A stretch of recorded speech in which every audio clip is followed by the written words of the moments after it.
16 বছর ধরে যে গুম খুন হত্যা নির্যাতন হয়েছে তার প্রত্যেকটার বিচার হতে হবে। এই বিচার যদি না হয় আমরা নতুন বাংলাদেশকে যেভাবে দেখতে চাই সেভাবে দেখতে পারবো না। ইন্টারিমকে হুঁশিয়ারি উচ্চারণ করতে চাই, আমাদের ভাইদের রক্তের ম্যান্ডেটে আজকে আপনাদের এই ক্ষমতা।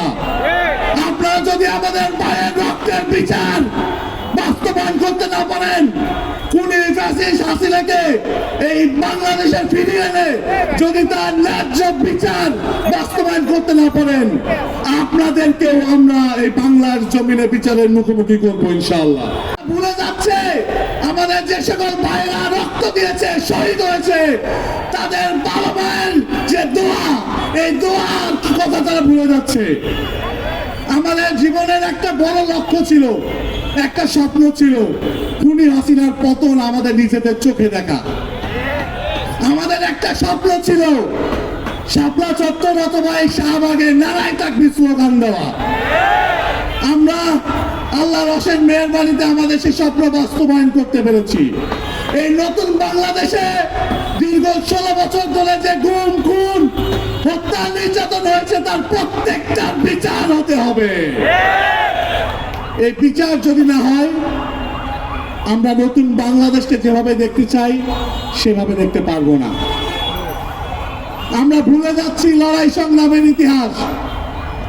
আমরা সেফ এক্সিট দিচ্ছি যারা এই লড়াই সংগ্রামের বিপরীতে পুলিশ লীগ, গুন্ডা লীগের লোক হয়ে যারা এই ফ্যাসিবাদকে তারা সাপোর্ট করেছিল, আমরা তাদেরকে সেফ এক্সিট দিচ্ছি। আমরা এখনো আমাদের ভাই শহীদ শরীফ ওসমান হাদির যারা হত্যাকারী, যারা তাকে শহীদ করেছে, তাদেরকে এখনো খুঁজে পাওয়া যায় নাই। ইন্টারিমকে হুঁশিয়ারি উচ্চারণ করতে চাই, আমাদের ভাইদের রক্তের ম্যান্ডেটে আজকে আপনাদের এই ক্ষমতা।